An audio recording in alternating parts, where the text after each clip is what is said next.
आज का सबसे बड़ा सवाल आप सबसे यह है, क्या आप बिल्किस बानो को जानते हैं? वही बिल्किस बानो जो दिल्ली में शाहीन बाग में धरने पर बैठी थी, जिन्होंने मुस्लिम महिलाओं को शाहीन बाग के धरने के लिए इकट्ठा किया, बच्चों को वहां पर इकट्ठा किया और बाद में यह पता चला था कि इसी शाहीन बाग में दिल्ली के दंगों का षड्यंत्र भी रचा गया। वही बिल्किस बानो। लेकिन आपने उनका नाम नहीं सुना होगा। अमेरिका की टाइम मैगजीन ने उनका नाम सुना है, क्योंकि अमेरिका की टाइम मैगजीन ने आज दुनिया के 100 सबसे प्रभावशाली लोगों की लिस्ट प्रकाशित की है और इसमें भारत के प्रधानमंत्री नरेंद्र मोदी का नाम है। आपको कोई हैरानी नहीं होगी, क्योंकि वो वाकई दुनिया के सबसे प्रभावशाली लोगों की लिस्ट में उनका नाम होना चाहिए और वो हैं भी। लेकिन इसमें एक और हैरानी है, और वो हैरानी इसलिए है कि इसमें शाहीन बाग में गैर कानूनी धरने पर बैठने वाली बिल्किस बानो का नाम भी शामिल किया गया है। टाइम मैगजीन ने बिल्किस बानो का नाम क्यों शामिल किया, इससे ज्यादा महत्वपूर्ण यह जानना है कि प्रधानमंत्री नरेंद्र मोदी का नाम क्यों लिखा गया है। टाइम मैगजीन के संपादक कार्ल विक ने प्रधानमंत्री मोदी के बारे में इस लेख में क्या लिखा है, पहले आप यह सुनिए। उन्होंने लिखा है, लोकतंत्र के लिए निष्पक्ष चुनाव होना ही काफी नहीं है, क्योंकि इससे सिर्फ यह पता चलता है कि किसे अधिक वोट मिले। भारत की 130 करोड़ लोगों की आबादी में ईसाई, मुसलमान, सिख, बौद्ध और जैन धर्मों के लोग भी रहते हैं। भारत की 80% जनसंख्या हिंदुओं की है और अब तक के अधिकतर प्रधानमंत्री इसी धर्म के मानने वाले रहे हैं। नरेंद्र मोदी ऐसे शासन कर रहे हैं जैसे और कोई उनके लिए मायने ही नहीं रखता। मुस्लिम समुदाय नरेंद्र मोदी की हिंदू राष्ट्रवादी पार्टी बीजेपी के निशाने पर रहा है। यह लिखा है टाइम मैगजीन ने भारत के चुने हुए प्रधानमंत्री के बारे में। और ये चुने हुए प्रधानमंत्री इस नाते मैं आपको कह रहा हूं कि अब जो चल रही है कोई गठबंधन की सरकार नहीं है, इधर उधर से समर्थन लेकर चल रही सरकार नहीं है, पूर्ण बहुमत लेकर बनाई गई सरकार है। टाइम मैगजीन का यह लेख पश्चिमी मीडिया के भारत विरोधी एजेंडे का एक और बहुत बड़ा सबूत है। भारत दुनिया का सबसे बड़ा लोकतंत्र है। हमारे यहां हर 5 साल में चुनाव होते हैं और निष्पक्ष चुनाव कराए जाते हैं, अंग्रेजी में जिसे हम फेयर इलेक्शंस कहते हैं। इन चुनावों के जरिए देश की संसद चुनी जाती है, लोकसभा में सांसद चुने जाते हैं और यही सांसद कानून बनाने का काम करते हैं। इसी संसद से कानून बनाए जाते हैं इस देश के लिए और यह हमारे संविधान में लिखा है। इसी संसद ने, आपको याद होगा, नागरिकता संशोधन कानून को भी पास किया था, जिसे आप CAA के नाम से जानते हैं। लेकिन इस कानून को लेकर देश भर में अफवाहें फैलाई गई, फेक न्यूज फैलाई गई और कहा गया कि इस कानून से मुसलमानों की नागरिकता छीन ली जाएगी। इसका नतीजा शाहीन बाग के आंदोलन के रूप में सामने आया, जिसके बाद पूरी योजना के साथ दिल्ली में दंगे कराए गए। उन दंगों की जांच के बाद जो चार्जशीट दाखिल की गई है, उसमें यह साफ साफ लिखा है कैसे इन दंगों के पीछे एक गहरी साजिश रची गई थी और इस साजिश के जो तार हैं वो शाहीन बाग तक जाते हैं।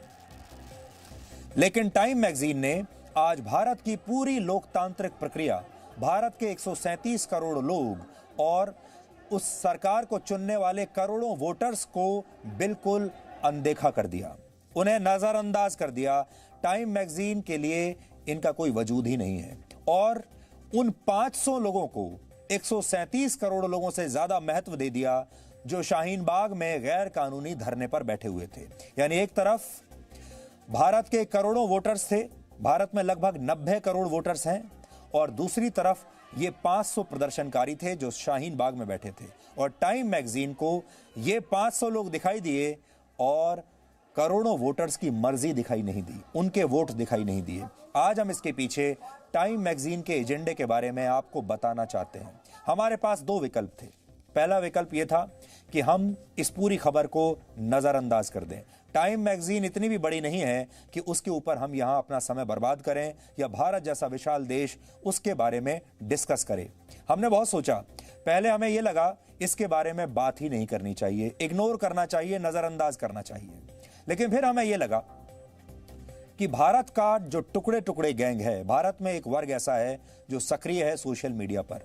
ये सारे लोग इसी खबर को सोशल मीडिया पर वायरल करेंगे। ये सारे लोग इसी खबर के आधार पर पूरी दुनिया में भारत की बदनामी करेंगे और उसी को काउंटर करने के लिए हमें यह लगा कि आज पूरे देश को इस खबर के बारे में बताना चाहिए। लेकिन साथ ही हम ये भी आपको बताना चाहते हैं, टाइम मैगजीन हमारे लिए इतना बड़ा महत्व नहीं रखती है कि उसके बारे में हम डिस्कस करें, लेकिन इस पूरे प्रोपेगेंडा को रोकने के लिए ये आज हम खबर आपको दिखा रहे हैं। अब टाइम मैगजीन की पोल खोलते हैं पहले, और आप ये जान जाएंगे कि मीडिया दुनिया में चाहे किसी भी देश का हो, चाहे कितना भी प्रतिष्ठित हो, कितने भी बड़े बड़े मीडिया हाउस हों, कितने भी पुराने बड़े बड़े मैगजीन या अखबार हों, ये सब के सब कैसे द्वेषपूर्वक रिपोर्टिंग करते हैं और कैसे भारत को लेकर इन सब के मन में एक द्वेष रहता है। सबसे पहले आप देखिए वर्ष 2012 में छपे टाइम मैगजीन के इस कवर पेज को।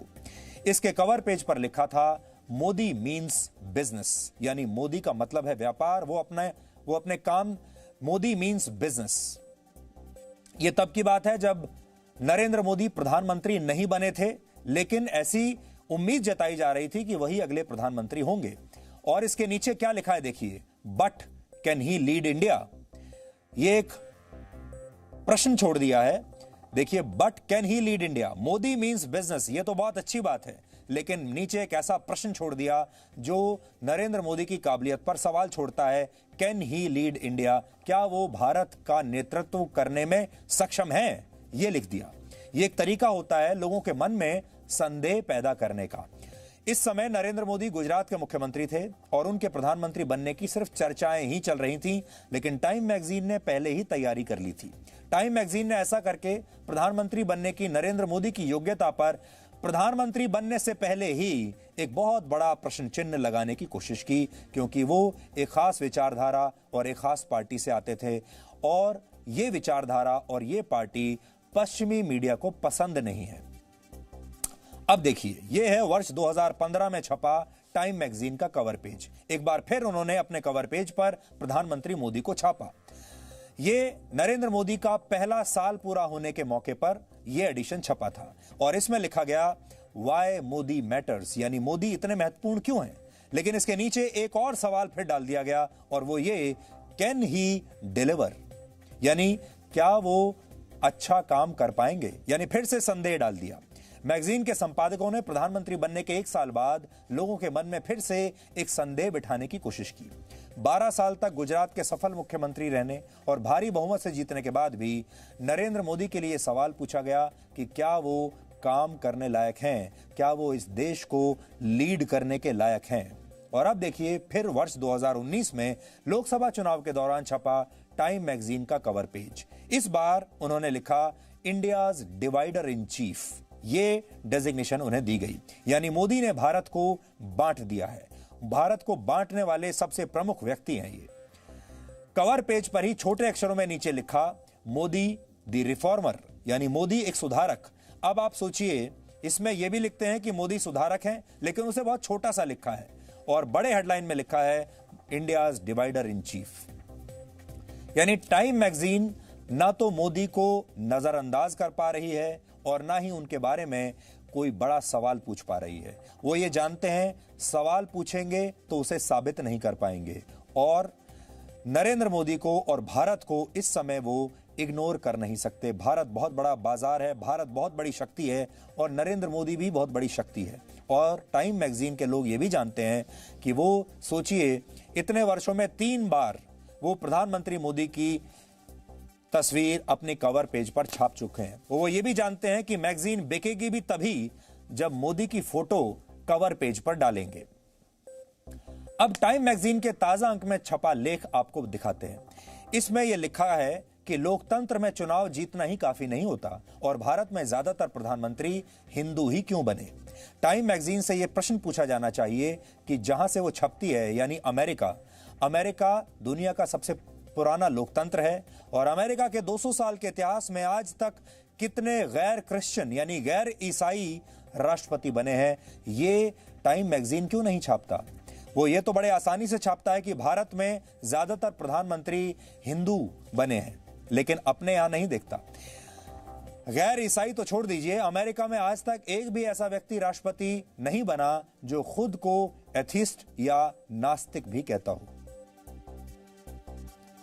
भारत के बहुत सारे पत्रकार हैं जो टाइम मैगजीन और ऐसे पश्चिमी अखबारों में लिखने को ही अपने जीवन की सबसे बड़ी उपलब्धि मानते हैं और उनके साथ मिलकर भारत को बदनाम करने वाले लेख लिखते हैं। उन्हें भारतीय होने पर गर्व नहीं है, लेकिन वो अपने बायोडेटा में बहुत गर्व से लिखते हैं कि वो इन पश्चिमी पत्रिकाओं और अखबारों में कॉलमिस्ट हैं और अक्सर पश्चिमी मीडिया के निशाने पर प्रधानमंत्री नरेंद्र मोदी ही रहते हैं।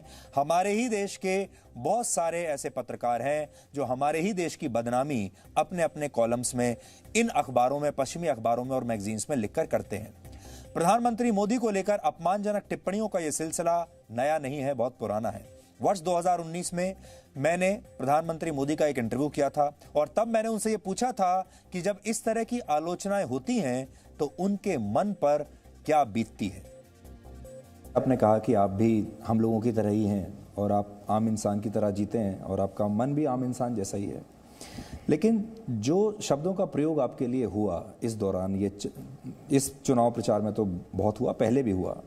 चोर आपको कहा गया, नीच कहा गया, भस्मासुर, मौत का सौदागर, दुर्योधन। आप शायद भारत के पहले प्रधानमंत्री होंगे जिसके बारे में इतने ज़्यादा अपशब्द कहे गए। तो आप नेता हैं, इतने तजुर्बेकार हैं, वो बात अलग है, आपको आदत होगी और सुनते सुनते शायद आदत पड़ गई होगी, लेकिन आप क्योंकि आम इंसान हैं, आपके मन में कभी इस बात का दर्द भी होता होगा कि आपसे ऐसी क्या गलती हुई जो ये सारी शब्दावली आपके नाम के साथ जुड़ी। कभी आपको उसका बुरा लगता है? मैं इंसान हूं, दर्द मुझे भी होता है, लेकिन मेरी कुछ जिम्मेवारियां हैं, इसलिए उस दर्द को पी जाता हूं। और ये आज से नहीं, पिछले 20 साल से पीता आया। हमारा तो अनुभव है जी, हम जैसे लोग, और मैं अकेला नहीं, करोड़ों लोग हैं, हम जिस गरीबी से निकलते हैं, हम जिस पिछड़ेपन से निकलते हैं, तो हमने डगर डगर अपमान सहे हैं जी। अपमान सहते सहते ही निकले। ये बड़े लोग हमको डांटते हैं जी, हमने तो वो भी जिंदगी देखी है जी।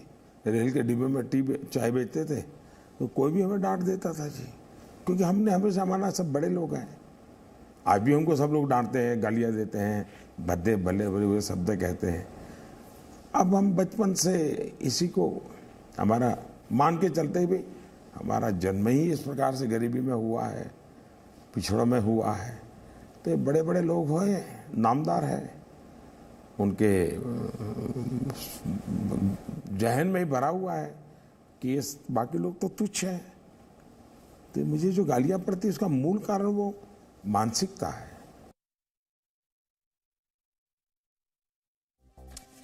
तो आपने ये देखा कि टाइम मैगजीन जैसी मैगजीन, जिसे दुनिया के लोग बहुत प्रतिष्ठित मानते हैं, बड़ी इज्जतदार मैगजीन मानते हैं, उस मैगजीन ने भी कितना एक तरफा आर्टिकल भारत के बारे में लिखा है। और लोकतंत्र का मतलब क्या है? लोकतंत्र का मतलब है लोगों की मर्जी। लोगों की मर्जी कैसे पता चलती है?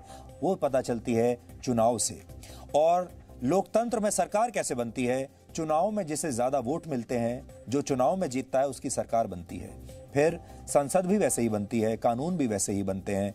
और यहां टाइम मैगजीन ने भारत की पूरी लोकतांत्रिक व्यवस्था पर ही सवाल उठाने की कोशिश की है, जब वो ये कहता है कि चुनाव जीतना अलग बात है और देश चलाना अलग बात है। अब आप सोचिए कि टाइम मैगजीन ने बिल्किस बानो को उसी सूची में शामिल कर लिया जिस सूची में उन्होंने प्रधानमंत्री मोदी को शामिल किया है। वही सूची जिसमें दुनिया के 100 सबसे प्रभावशाली लोगों को शामिल किया गया है, उसमें बिल्किस बानो का नाम भी है। और बिल्किस बानो, जैसे हम आपको कह रहे थे, आपको अपनी याददाश्त पर जोर डालना पड़ेगा बिल्किस बानो के बारे में पता लगाने के लिए।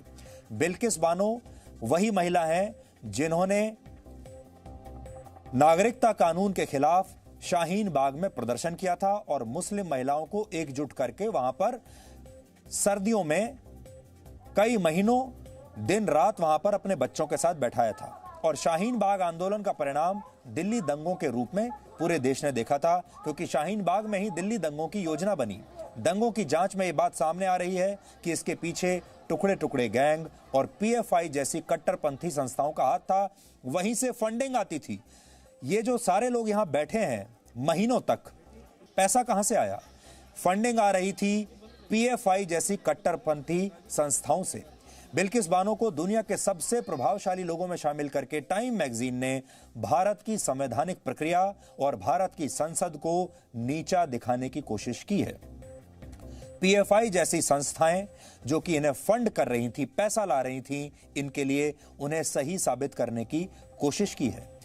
उसने एक गैर कानूनी धरने को, गैर कानूनी प्रदर्शन को, एक गैर कानूनी मुहिम जिसमें फेक न्यूज का सहारा लिया गया, जिसमें झूठ का सहारा लिया गया, जिसमें दंगों का सहारा लिया गया, जिसमें सांप्रदायिकता का सहारा लिया गया, जिसके पीछे देश को तोड़ने की मंशा थी, उस प्रदर्शन को, उस मुहिम को टाइम मैगजीन ने आज लीगल बता दिया। कहा कि उनके लिए ये ज्यादा महत्वपूर्ण है और इस देश के 137 करोड़ लोग जिन्होंने वोट दिया, सरकार चुनी, संसद का गठन किया, संसद ने कानून बनाए, उस पूरी प्रक्रिया को आज उन्होंने कह दिया कि यह प्रक्रिया किसी काम की नहीं है।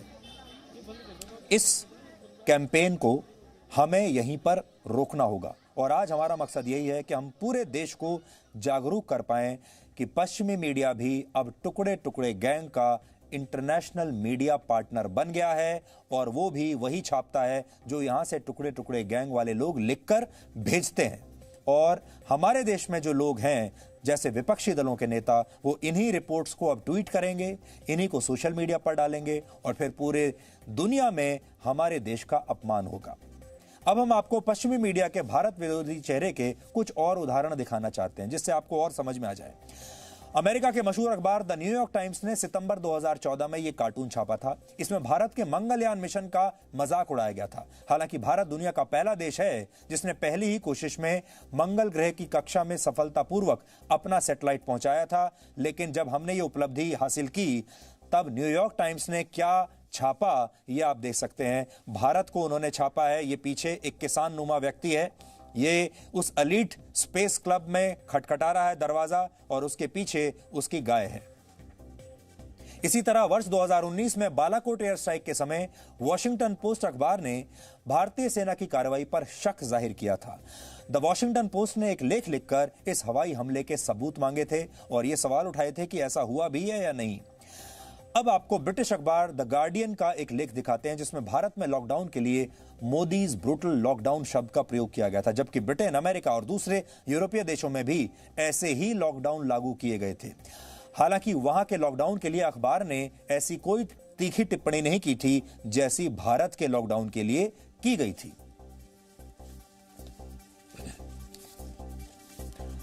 तो आपको इस अंतर्राष्ट्रीय एजेंडे से बहुत सावधान रहने की जरूरत है। Presenting B News app available on Google Play and App Store. Download it now.